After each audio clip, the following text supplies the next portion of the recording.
Hello everyone, it's your GSET coach Hemangi. આજના લેક્ચરમાં આપણે જોઈશું ઓલ્ડ પેપર ક્વેશ્ચન્સ જે 2024માં આવ્યા હતા, ખાસ કરીને પેપર 1 જનરલ પેપરના યુનિટ નંબર 1 ટીચિંગ એપ્ટિટ્યૂડમાં જે પ્રશ્ન પૂછાયા હતા એ આજે આપણે ભણીશું. હવે હું દરેક લેક્ચરમાં તમારી સાથે કંઈક સ્ટ્રેટેજી શેર કરતી હોઉં છું. લાસ્ટ લેક્ચરમાં મેં ફર્સ્ટ સ્ટ્રેટેજી તમારી સાથે શેર કરી હતી. આજના લેક્ચરમાં હું સેકન્ડ સ્ટ્રેટેજી શેર કરું છું, જે છે ઓલ્ડ પેપર્સ પર ધ્યાન આપો. ઓલ્ડ પેપર્સ પર કેમ ધ્યાન આપવાનું? કારણ કે તેના પરથી આપણને ખ્યાલ આવે છે કે આપણને કયા કયા પ્રશ્નો ઉપર ધ્યાન આપવું છે, કેવી રીતના પ્રશ્નો પૂછાય છે, કેવી ટ્રિક સાથે ક્વેશ્ચન્સ આવતા હોય છે વગેરે. ઓકે, તો આપણે લેક્ચર સ્ટાર્ટ કરીએ છીએ. સૌથી પહેલો પ્રશ્ન છે, નીચેનામાંથી કયા ઘટકો શિક્ષણ પ્રક્રિયાના પ્રોસેસર પ્રોડક્ટ મોડેલના પ્રોસેસ તબક્કામાં આવે છે? હવે આ મોડેલ શું છે? તો આ મોડેલ શિક્ષણ અને શીખવાની પ્રક્રિયાને સમજાવે છે. કોના દ્વારા આપવામાં આવ્યું છે? તો જ્હોન બિગ્સ દ્વારા તે વિકસાવવામાં આવ્યું છે. અને આ મોડેલમાં 3 તબક્કાઓ જોવા મળે છે. પહેલો તબક્કો છે પ્રેસેજ, બીજું છે પ્રોસેસ અને ત્રીજું છે પ્રોડક્ટ. હવે આ જે પ્રોસેસનો તબક્કો છે, આ તબક્કો એ પરિબળોનો સમાવેશ કરે છે જે વિદ્યાર્થી શીખવાની પ્રક્રિયા શરૂ કરે તે પહેલા હાજર હોય છે, એટલે કે તે શરૂઆતની સ્થિતિ છે. જેવું કે વિદ્યાર્થીનું અગાઉનું જ્ઞાન, પહેલા તે શું ભણી ચૂક્યો છે, પછી પ્રેરણા, કોર્સની રચના, વર્ગખંડનું વાતાવરણ વગેરે. બીજો તબક્કો છે પ્રોસેસ. પ્રોસેસ એ તબક્કો એ છે કે જ્યાં વિદ્યાર્થી શીખવાની પ્રક્રિયા દરમિયાન શું કરે છે એનો સમાવેશ થાય છે. મોડેલનો મુખ્ય અંગ પણ કહેવાય. કેમ? કારણ કે અહીં વિદ્યાર્થી શીખી રહ્યો હોય છે.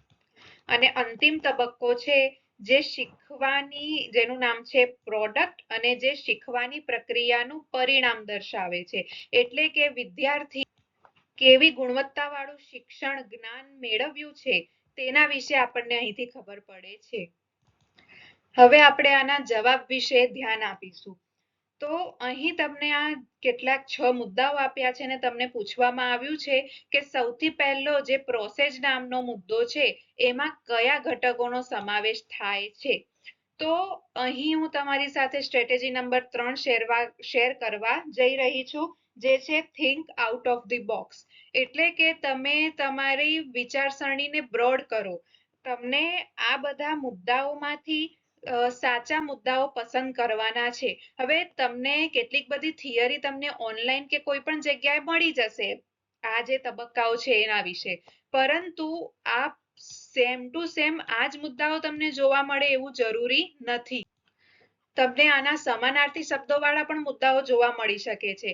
માટે આપણે આપણા જ્ઞાન પર આધારિત આપણે સાચા જવાબો તેમાંથી પસંદ કરવાના છે. તો આ પ્રશ્નનો જે જવાબ છે એમાં જવાબ છે એ. ઓકે, હવે એ કેવી રીતે તો જોઈએ. સૌથી પહેલો તબક્કો જે છે, મુદ્દો છે, એ છે સામગ્રી વિશ્લેષણ, એટલે કે કન્ટેન્ટ એનાલિસિસ. હવે કન્ટેન્ટ એનાલિસિસ જે છે એ સૌથી પહેલા મુદ્દામાં જ આવશે. કેમ? કારણ કે જે ભણવા માટેની સામગ્રી છે એનું વિશ્લેષણ તો આપણે સૌથી પહેલા જ કરવાના છીએ, બરાબર. પછી બીજું છે શીખવાની પરિણામ યોજના, એટલે કે પ્લાન. હવે પ્લાનિંગ જે છે એ આપણે સૌથી પહેલા જ કરતા હોઈએ છીએ. કોઈ પણ કામ કરતા પહેલા આપણે પ્લાનિંગ જ કરતા હોઈએ છીએ. ઓકે, એટલે આ પહેલા તબક્કામાં સમાવેશ થાય છે. અને એના પછી છે શીખનારની પ્રેરણા, મોટિવેશન. તો આપણને જ્યારે મોટિવેશન મળે ત્યારે જ આપણે કંઈક શીખવાનું સ્ટાર્ટ કરતા હોઈએ છીએ, રાઈટ? એટલે એ પ્રથમ તબક્કામાં સમાવિષ્ટ છે. શીખવાની કસોટી એ તો લાસ્ટમાં થતી હોય, બરાબર. વર્ગખંડની ક્રિયા પ્રતિક્રિયા જ્યારે આપણે શીખતા હોઈએ ત્યારે થતી હોય. શીખવાની દેખરેખ એ પણ જ્યારે આપણે શીખતા હોઈએ ત્યારે થતી હોય. માટે આ મુદ્દાઓ આમાં ન આવ્યા. હવે અહીં આપણે નેક્સ્ટ આપણી સ્ટ્રેટેજી નંબર 4 હું તમારી સાથે શેર કરીશ, એ છે ઇંગ્લિશ પર ધ્યાન આપો. હવે તમે અહીં ગુજરાતી શબ્દો જોશો, એની સામે ઇંગ્લિશ શબ્દ જોશો તો તમને વધારે ખ્યાલ પડશે કે કયો મુદ્દો આમાં આવી શકે છે. માટે ઇંગ્લિશ પર પણ વધારે તમે ધ્યાન આપો. હવે આપણે આપણા નેક્સ્ટ પ્રશ્ન પર જઈએ તો એ છે શિક્ષણની ચર્ચા પદ્ધતિનો વિકાસ કરવાનો ફાયદો નથી, એટલે કે કયો ફાયદો આમાં નથી, બરાબર. તો બાકીના ફાયદા હશે, 3 ફાયદા હશે અને એક ફાયદો નહીં હોય. હવે શિક્ષણની ચર્ચા પદ્ધતિ એટલે શું કે જેમાં શિક્ષક અને વિદ્યાર્થી કોઈ એક ટોપિક પર એકબીજા સાથે વિચારોની ખુલ્લી આપલે કરતા હોય છે, બરાબર. લેક્ચર મેથડમાં ખાલી શિક્ષક જ બોલ્યા કરે છે, જ્યારે ચર્ચા પદ્ધતિ હોય છે એમાં વિદ્યાર્થી અને શિક્ષકનું ઇન્ટરેક્શન જોવા મળે છે, બરાબર. એ ટુ વે કમ્યુનિકેશન કહેવામાં આવતું હોય છે. હવે એના ઘણા બધા ફાયદાઓ છે, જેમ કે ક્રિટિકલ થિંકિંગ વિકસે છે, વિદ્યાર્થીની કમ્યુનિકેશન સ્કિલ્સ વધતી હોય છે, તેનું મોટિવેશન વધે છે, તેના વિચારોનો વિકાસ થતો હોય છે, બરાબર. તો આપણે જોઈએ સૌથી પહેલા સમજણ અને અનુભવ. યસ, તે તો વધશે, માટે આ આપણો જવાબ નથી, બરાબર. આ જવાબ નથી. પછી અનુભવનું પ્રતિબિંબિત સ્તર. તો અનુભવનું પ્રતિબિંબિત સ્તર છે એ પણ એનો ફાયદો છે, એટલે આ પણ આપણો જવાબ નથી. પછી સક્રિય શિક્ષણ, એક્ટિવ લર્નિંગ વધશે, માટે આ પણ આપણો જવાબ નથી. તો બાકી શું રહ્યું? ડી. તો આ આપણો જવાબ છે કે આ તેનો ફાયદો નથી. સંરચિત ક્રમમાં સામગ્રી પ્રવાહનું સંગઠન. એટલે કે અહીં કોઈ સંરચિત ક્રમમાં સામગ્રી પ્રવાહ જોવા નથી મળતું. કેમ? કોઈ સિક્વન્સ નથી હોતું, બરાબર. ટીચર કંઈક બોલશે, વિદ્યાર્થી કંઈક બોલશે, એક કન્ટેન્ટ ફ્લો અહીં જોવા મળતો નથી. હવે આપણો નેક્સ્ટ પ્રશ્ન છે, શિક્ષકને અનુભવ દ્વારા જાણવા મળ્યું કે શીખનારાઓ સંક્ષિપ્ત સારાંશ સ્વરૂપમાં આવેલી સામગ્રીને યાદ રાખવા અને યાદ કરવામાં સક્ષમ હતા. નીચે આપેલ પૈકી કયો સૂચિતાર્થ નથી? અહીં શું શબ્દ આપેલો છે? ઇમ્પ્લિકેશન. ઇમ્પ્લિકેશન એટલે શું કે તેની અસર. એટલે કે જ્યારે વિદ્યાર્થીને સંક્ષિપ્ત સ્વરૂપમાં સામગ્રી, બ્રીફ સમરાઇઝ્ડ સ્વરૂપમાં તેને ભણવા માટે સામગ્રી મળતી હોય છે, તો વિદ્યાર્થીને યાદ જલ્દી રહે છે, એવું અહીં કહેવા માંગે છે. તો આ ચાર વસ્તુઓમાંથી કઈ એની અસર જોવા નહીં મળે, મતલબ કે 3 એની અસરો છે, એક એની અસર નથી. સૌથી પહેલા સંક્ષિપ્ત સારાંશ શીખનારને સક્રિય ભાગીદારી માટે પ્રોત્સાહિત કરશે. યસ, આ એની અસર છે. પછી છે સંક્ષિપ્ત સારાંશ સમજણ અને વિભાવનામાં સુધારો કરશે. યસ, સમજણ વધશે. પછી છે સંક્ષિપ્ત સારાંશ જ્ઞાનાત્મક શિક્ષણ માટે ચાવીરૂપ છે. યસ, એ પણ છે.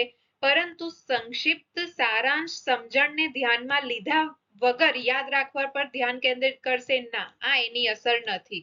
ભલે સંક્ષિપ્તમાં સમરાઇઝ સ્વરૂપે તમને માહિતી મળશે, તેમ છતાં તમે એને સમજશો અને ત્યાર પછી એને યાદ રાખશો, બરાબર. માટે અહીં આપણો જવાબ જોવા મળે છે સી. કેમ? કારણ કે આપણને શું પૂછ્યું છે? આનું સૂચિતાર્થ નથી, તો આ એનું સૂચિતાર્થ નથી. હવે અહીં આપણી સ્ટ્રેટેજી નંબર 5 આવશે. શું કે અહીં આપણને પ્રશ્નમાં શું પૂછ્યું છે? સંક્ષિપ્તમાં આપણને જ્યારે મળતી હોય ને કોઈ વસ્તુ, તો આપણને જલ્દી યાદ રહે છે. તો આપણી સ્ટ્રેટેજી અહીં એ રાખવાની કે આપણને ભણવા માટે ઘણા બધા વિડીયોઝ મળતા હોય છે, તો જે વિડીયોઝમાં આપણને શોર્ટમાં સારી રીતે સમજાવવામાં આવતા હોય ને, એવી સારી ક્વોલિટીનું આપણે કન્ટેન્ટ જોવાનું, જેમાં ઘણી બધી બકવાસ કરવામાં ન આવી હોય, સીધું જ આપણા હેતુપૂર્વક ભણાવી દેવામાં આવતું હોય સારી રીતે, એના પર આપણે વધારે ધ્યાન કેન્દ્રિત કરવું. હવે નેક્સ્ટ ક્વેશ્ચન છે, ઓનલાઈન શિક્ષણનો કયા સંદર્ભમાં ફાયદો છે? હવે સૌથી પહેલો મુદ્દો આપણને આપેલો છે મલ્ટીમીડિયા બહુમાધ્યમ પદ્ધતિનો ઉપયોગ. યસ, તો આપણને ઓનલાઈન શિક્ષણમાં ઘણા બધા મીડિયા જે છે એના દ્વારા આપણે ભણી શકીએ છીએ, માધ્યમ દ્વારા, બરાબર. જેમ કે તમે હાલ યુટ્યુબ પરથી ભણી રહ્યા છો, પછી સરકારના પણ કેટલા બધા ઇનિશિયેટિવ્સ છે, સ્વયંપ્રભા છે, મૂક્સ છે વગેરે. ઇન્ટરનેટમાં પણ તમને ઘણા બધા સોશિયલ મીડિયા દ્વારા પણ તમે જ્ઞાન પ્રાપ્ત કરી શકો છો. તો આ યસ, એનો ફાયદો જોવા મળે છે, બરાબર. ત્યાર પછી છે અધ્યાપન, શિક્ષણનું સારું માળખું. તો શિક્ષણનું અહીં સારું માળખું પણ ઓનલાઈન શિક્ષણ દ્વારા તમને જોવા મળી શકે છે. તમે એક સાથે ઘણી બધી સ્કિલ શીખી શકો છો. તમે સારા જે ટીચર્સ છે કે જેમને તમે આમ તો નથી મળી શકતા ફેસ ટુ ફેસ, પણ તમે ઓનલાઈન એમના લેક્ચર્સ જોઈ શકો છો. તો આ એનો ફાયદો છે. પછી છે ધ્યેય આધારિત અધ્યાપન. જેમ કે તમને જીસેટ ની તૈયારી કરવી હોય, તમે યુટ્યુબ પર સર્ચ કરશો તો તમારા હેતુ મુજબ, ઓબ્જેક્ટિવ મુજબ તમને વિડીયોઝ જોવા મળી શકે, તો આ પણ એનો ફાયદો છે. તો અહીં આપણો જવાબ શું થશે? ઓપ્શન નંબર ડી, ઉપરના બધા જ એ ઓનલાઈન શિક્ષણના સંદર્ભમાં ફાયદાઓ છે. અને આજનો આપણો લાસ્ટ પ્રશ્ન છે એ છે નીચેનામાંથી કઈ શીખનારને લાક્ષણિકતાઓ વર્ગખંડના શિક્ષણને ખલેલ પહોંચાડે છે એટલે કે ડિસ્ટર્બ કરે છે.